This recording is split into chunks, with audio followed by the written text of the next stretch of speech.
Je m'appelle Ailiane. Pour éviter le rendez-vous arrangé par ma famille, je me suis délibérément enlaidie devant le miroir, espérant décourager l'autre personne. La personne avec qui je dois avoir ce rendez-vous s'appelle Alai. Il a déjà 41 ans et il a encore besoin que sa mère le réveille chaque matin.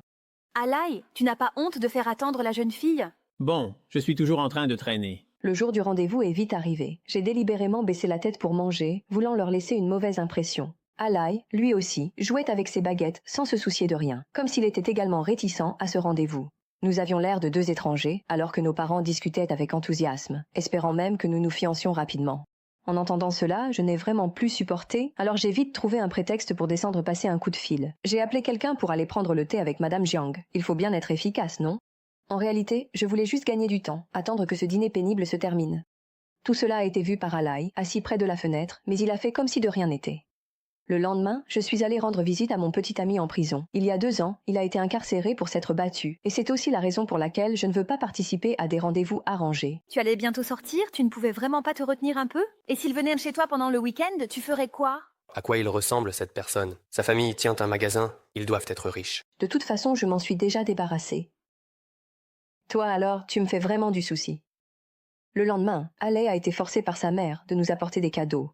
Alai, pourquoi tu restes planté là à ne rien faire? Ne t'ai-je pas demandé de suivre la voiture et de livrer la pompe à quelqu'un? Je n'ai pas encore décidé à quelle étape livrer. Peu de temps après, nous sommes arrivés devant la boutique de ma tante. Quand je l'ai vue, j'ai été assez surprise, car notre rencontre arrangée ne s'était pas très bien passée. Oh là là, ce n'est vraiment pas nécessaire. Ta mère est vraiment trop polie, haha. Ensuite, ma tante m'a proposé d'aller boire un café avec elle. Ailiane, les tartelettes aux œufs vont bientôt sortir du four. Accompagne donc Monsieur Jiang prendre un café, je n'ai pas le temps de m'occuper des clients. Très vite, nous sommes arrivés dans un café à proximité. Pour bien montrer ma position, j'ai sorti directement un roman policier et j'ai commencé à le lire, sans avoir envie de lui adresser la parole. Meurtre du mari. Je l'ai déjà lu. Alors, comment veux-tu que je continue à lire? C'est pour ton bien, tu sais. C'est vraiment mal écrit. Si ce livre parlait de tuer sa femme, tu le trouverais peut-être intéressant. Tuer sa mère, ce serait encore mieux. Je voulais profiter de l'occasion pour me moquer d'Alai qui est pressé de se marier, mais il s'est révélé plutôt drôle, et sans m'en rendre compte, il m'a fait rire. Après être sorti, j'ai réalisé qu'Alai n'était pas aussi nul que je le pensais. Tout au long du trajet, nous avons eu une conversation très agréable. Il a remarqué que je n'étais pas de bonne humeur et a tout fait pour me faire rire. Des sucres! Waouh, waouh, waouh, waouh! Salut, salut, salut, salut! Puis, je lui ai parlé de mon petit ami. Tu n'es pas obligé de te donner autant de mal pour me faire rire. En fait, j'ai déjà un petit ami. Eh bien, c'est parfait alors. Je vais t'accompagner jusqu'à la station de bus. On n'aura probablement plus beaucoup d'occasions de se revoir. Tant que tu ne viens pas sur la route des dresseurs, tu ne tomberas pas sur moi. Peu de temps après, Alai a croisé son ex-petit ami. Ils étaient un peu proches depuis l'enfance, mais plus tard, son ex a épousé un homme riche et l'a abandonné. Aujourd'hui, après avoir divorcé de son ex-mari et obtenu une grande partie des biens, elle a monté sa propre entreprise et souhaite qu'Alai devienne son mannequin. Je t'envie beaucoup. Depuis ce jour-là, Alai s'est rendu tous les jours dans l'entreprise de son ex-petit ami pour l'aider dans diverses tâches. Au fil du temps, son ex-petit ami a ravivé ses sentiments pour lui et a voulu se remettre avec Alai, mais celui-ci a estimé que ce n'était pas le bon moment et l'a donc refusé. De mon côté, j'ai toujours été occupée par l'affaire judiciaire d'Akshu. Le jour du procès, j'espérais de tout cœur obtenir un bon résultat, mais Akshu a refusé de plaider coupable. Je ne plaide pas coupable. Ce tribunal annonce que l'affaire sera transférée au tribunal du district d'East Kowloon pour être jugée. Le procès a donc dû être reporté. À ce moment-là, un fort sentiment de crise m'a soudain envahi.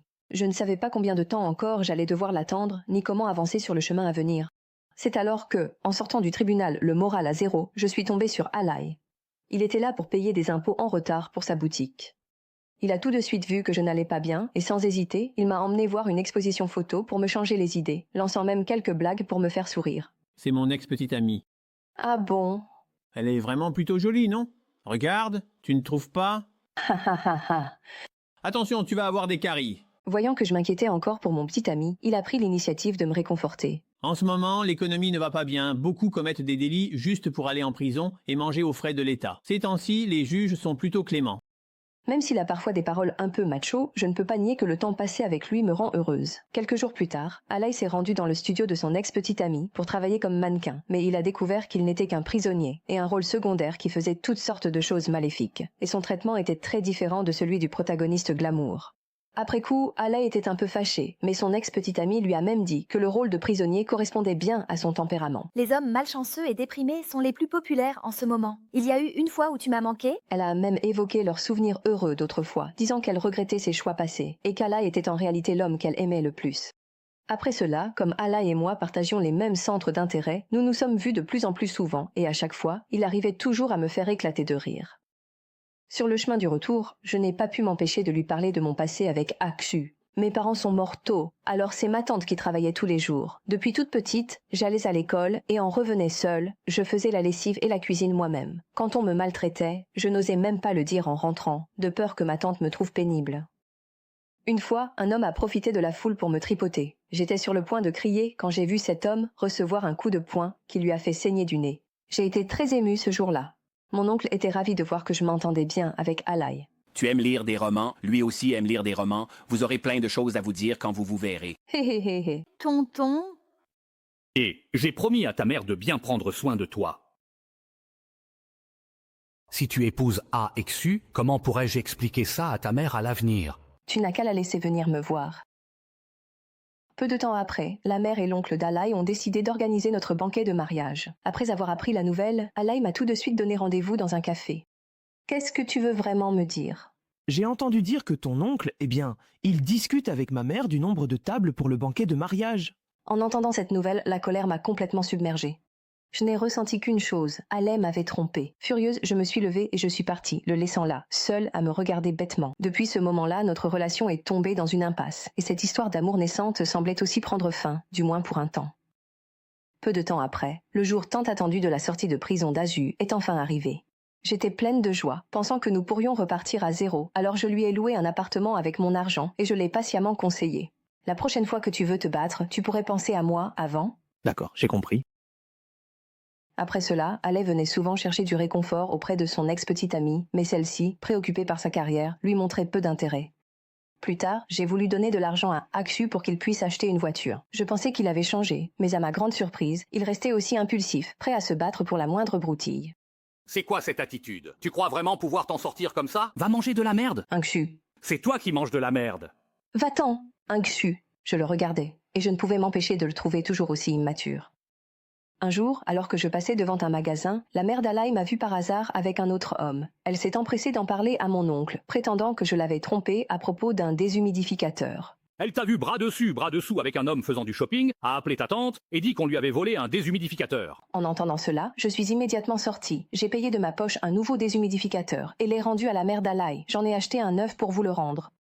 Ensuite, je suis partie, et Alay m'a suivi dehors. À peine avais-je fait quelques pas dehors que je n'ai pas pu m'empêcher de fondre en larmes. Je me détestais. J'avais l'impression d'être un oiseau prisonnier dans une cage, incapable de s'en échapper, peu importe combien j'essayais de voler. Et tout cela, Alay l'a vu de ses propres yeux.